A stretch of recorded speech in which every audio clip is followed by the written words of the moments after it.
അഹങ്കാരം പറയരുത്, ഇത്രയും ഞാൻ പറയുന്നു. ഈ ചോദ്യത്തിന്റെ എന്റെ മറുപടി അതാണ്. ഗ്ലോബൽ ഹെൽത്ത് ലീഡേഴ്സ് എന്നാണ് ആശാ വർക്കർമാരെ വിശേഷിപ്പിച്ചത് കേരളത്തിൽ. കോവിഡ് കാലത്ത് ഇതല്ലല്ലോ പറഞ്ഞത്. കോവിഡ് കാലത്ത് പലരും റോഡിൽ ഇറങ്ങാതെ നിൽക്കുന്ന സമയത്ത് ഈ റോഡിൽ ഈ പാവം സ്ത്രീകൾ മാത്രമല്ലേ ഉണ്ടായുള്ളൂ.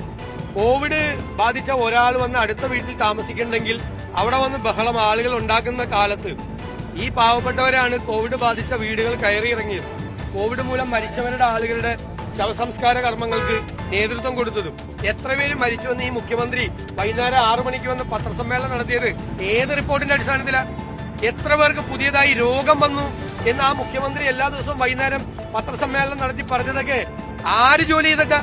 CPM-ന്റെ ഏരിയ കമ്മിറ്റി സെക്രട്ടറിയും ലോക്കൽ കമ്മിറ്റി റിപ്പോർട്ട് ചെയ്തിട്ടാണോ മുഖ്യമന്ത്രി വൈകുന്നേരം 6 മണിക്ക് വന്ന് നമ്മളോടൊക്കെ ഇത്രയും പേര് ഇന്ന് മരിച്ചു, ഇത്രയും പേർക്ക് രോഗം ഉണ്ടായെന്ന് പറഞ്ഞ് അതിപാവങ്ങള് ആ കാലത്ത് ജീവൻ പണയം വെച്ച് വീടുകൾ കയറി ഇറങ്ങിയിട്ടാ?